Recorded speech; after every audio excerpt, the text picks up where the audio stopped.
Do you want to know how to get the most performance out of your clutch for your motorcycle or your ATV? Well, I am Chase at Rocky Mountain ATV MC, and these are my top 5 maintenance tips for your motorcycle or your ATV's clutch.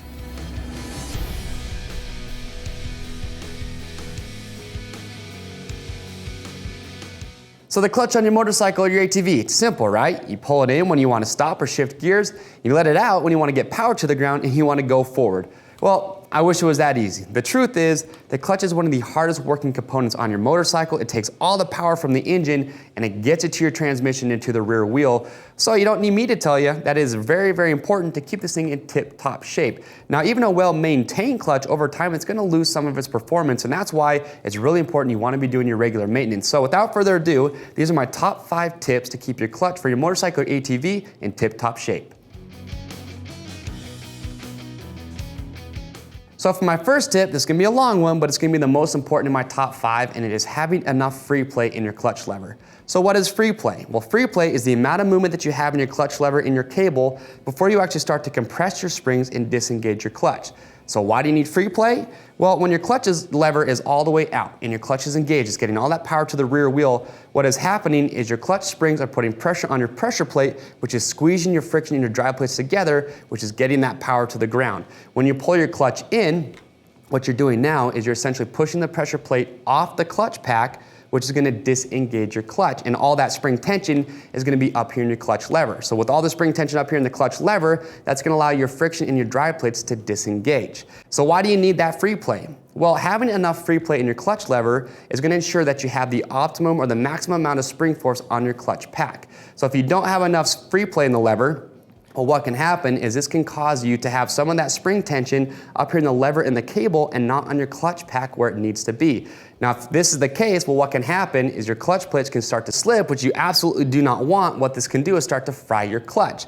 Now, on the opposite end of the spectrum, if you have too much free play in your clutch lever, well, when you go to disengage your clutch and you pull your clutch lever in, this can cause the clutch to not fully disengage, which can cause premature wear, and that also will prevent you from shifting gears properly. So, next question, how do you measure how much free play and how much do you need? Well, there's a few ways you can measure it. First, always look at your owner's manual. They're gonna give recommendations on how to measure it.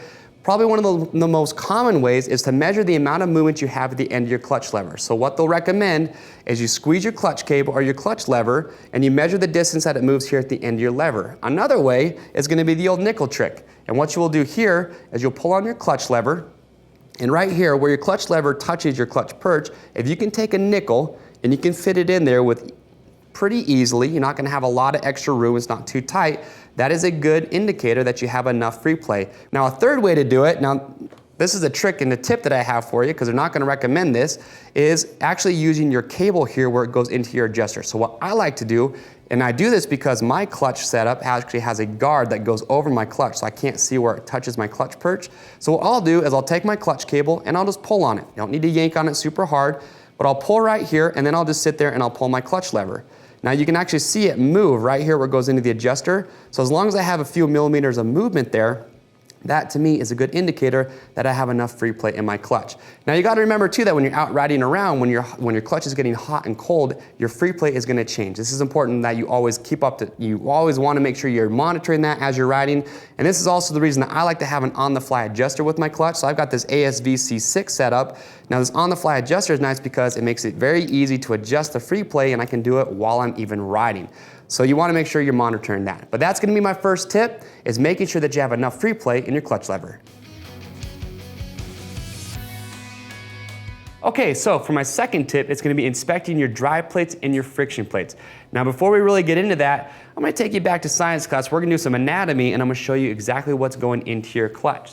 So if you take your clutch cover off your bike or your ATV, on most of your bikes, this is what you're gonna find. This is gonna be your clutch assembly. So you're gonna have your springs on the outside. You're gonna have your pressure plate on the outside here. Now on the inside, you're gonna see in the middle, that's gonna be your center hub. And on the outside is gonna be your clutch basket, and you can see the fingers coming out. Now in between the center hub and your clutch basket is where your friction plates and your drive plates are going to be. Now your friction plates, you can see, are gonna have either usually an aramid material fiber or a cork material on the outside. And you can see these actually have these teeth around the outside, and these teeth are gonna go between the fingers on your clutch basket, and your clutch basket is driven by your crank. Now your drive plates are gonna be the next one in there. You can see your drive plates are going to be made from either aluminum or steel, and they have teeth around the inside, and those are going to go on the splines of your center hub. So what happens is these are going to be in here, and they're going to be alternating, so you're going to have a drive plate, then a friction plate, etc. When your clutch springs are putting pressure on your pressure plate is squeezing your clutch, your drive, and your friction plates together, which is putting that power to the gearbox into the rear wheel. Now, the reason it's so important to make sure these are in tip-top shape is you want to make sure that you have as much friction as possible to get all that drive and all that power to the rear wheel. Let me put this here. So with your friction plates, as I mentioned earlier, you're going to have two common materials. You're going to have an aramid fiber or a cork material. Now, how you inspect these and you know if it's time to replace them, now I'm going to say about every 4 to 6 hours is a good time frame that you should be inspecting your drive plates and your friction plates. Your manual is going to give you recommendations as well, but I really wouldn't recommend going too far past that 4 to 6 hour window. So with your friction plates, what they're going to have you do in most cases, you're going to measure the thickness of these. So you're going to take a pair of calipers, and your manual is going to give you a certain thickness that you don't want to go under. If you're under that thickness, then it's time to replace your friction plates. Another way is you can actually just visually inspect them. If you look at them, if they're glazed over or if you have any discoloration, that's a good indicator that it's time to replace your friction plates. Now when it comes to your drive plates, remember, steel or aluminum, for these, again, you're going to look at them visually, you're going to see if there's any discoloration, any black or blue streaks. That's a very good indicator that these are worn, that they need to be replaced. Your manual will often suggest as well that you take your drive plates and you put it on a smooth surface, and you're going to use a feeler gauge, and you will see if there's any warping with your drive plates, and that's how you're going to measure those. Now, another tip that I have is when it comes time to replace your friction, your drive plates, I highly recommend that you always do the two together. You don't want to do just your friction plates or just your drive plates. You want to replace both at the same time. Now, at Rocky Mountain ATV, we have a lot of different clutch kits that we have available. Now, one that we highly recommend is our Tusk brand, really good value. We have a couple options. So if you're not sure which one you should get, I actually have a video where I show you the two different options that we have. So if you have questions about those, make sure you watch that video. That will get your questions answered. But that's going to be my second tip, is inspecting your drive and your friction plates and making sure those are in good condition. Okay, my third tip is going to be inspecting your clutch basket. Now, as I mentioned earlier when I took you back to anatomy class, your clutch basket is going to have your fingers that go along the outside. And your friction plates that have those teeth that go between your fingers, well, what happens is when you're getting hard on that throttle and you're getting that power to the rear wheel, those teeth are going to start to wear notches into the fingers on your basket. Now, when you see these notches, that is not a good thing, because when you're engaging and disengaging your clutch, these notches are going to prevent your friction plates from moving freely, and it's going to make your clutch feel grabby, and it's just not going to perform the way you want it to.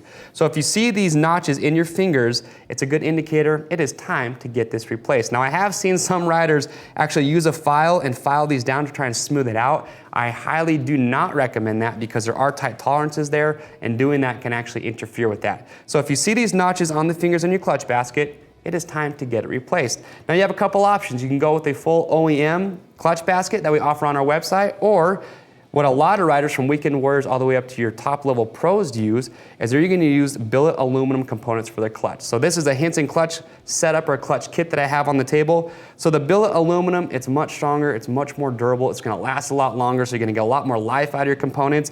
Now they are pricey, but you get what you pay for, and they are going to last longer. So you can go with either just a clutch basket, or you can actually pick up an entire clutch kit that you can see comes with the basket, your pressure plate, your center hub, and also your clutch cover. So you got a couple options there as far as what route you want to take.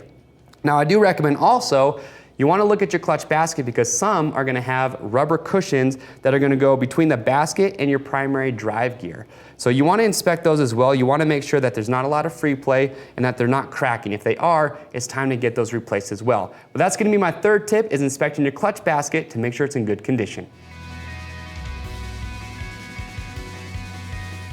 Okay, so for tip number 4, it's going to be with your clutch springs. So I don't know if you've ever walked into a dealership and you get on a brand new bike or an ATV and you pull that clutch and you just think, man, that thing just feels really good. It's nice and easy and smooth. Well, I hate to break it to you, but some manufacturers will actually purposely put softer springs in their clutches to make sure you get a nice, easy, smooth clutch pull, because it feels really good.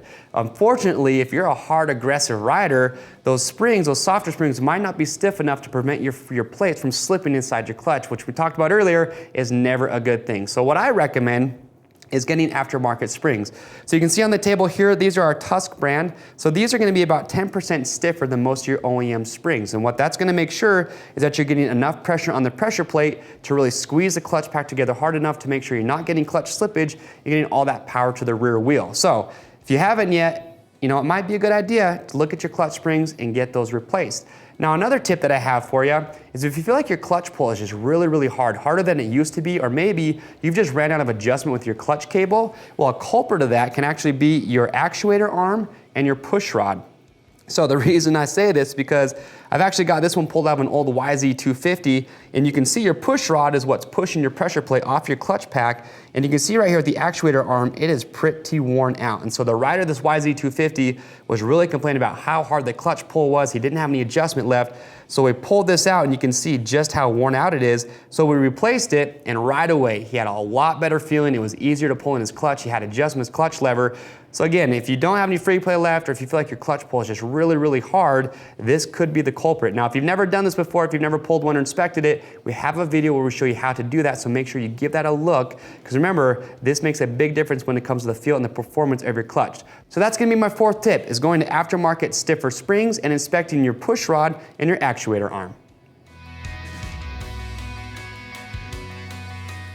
Okay, so my fifth and my final tip, and this is gonna be a simple one, but it's very important, is gonna be about riding technique. If you're a rider that's prone to frying up clutches and you go through clutches often, you're just not sure why, most times it's gonna come down to how you're riding your motorcycle and you're using your clutch. So for example, if you're a trail rider, you like to do hill climbs, maybe ride in a lower gear, monitor and really pay attention to how you're using your clutch, because once you understand how your clutch works and the anatomy of it, you'll understand why it's so important to really use your clutch properly. If you're a track rider, a desert rider, the same thing. If you're a track guy, when you're out there hitting those ruts and those corners, if you're really clutching the bike, and when I say clutching, meaning your lever's not all the way out, it's not all the way in, it's right there in the middle, you just gotta remember that when this is happening, your clutch plates are gonna be slipping, which is creating excess heat, and that's gonna fry up your clutch. So if you're coming into a corner, practice carrying more momentum into the corner and exiting with more speed. There's just a lot of techniques and tips that you can use that's gonna prevent you from frying up your clutch. That's gonna be my fifth tip, is simply just monitoring, paying attention to how you're using your clutch and practice better technique. All right, guys, so those are my top 5 maintenance tips for the clutch on your motorcycle or your ATV. So hopefully some of these tips have helped you guys out. If you have any tips or suggestions, we'll make sure to help your riding buddies out. Comment below. That's gonna give other people really good suggestions. Now, I do have one bonus tip for you, and it is very simple. Just make sure you are keeping up on your regular oil changes. Having fresh oil in your motorcycle or your ATV's clutch, it's gonna help your clutch run cooler, help it run smoother. It's gonna help prevent premature wear because that oil's not gonna break down. But there it is. Those are my top 5 tips. So head over to our website at RockyMountainATVMC.com to pick up any of the parts and products that we talked about today. Remember, guys, if you have questions, comment below. I'm Chase here at Rocky Mountain, and we'll see you on the trails.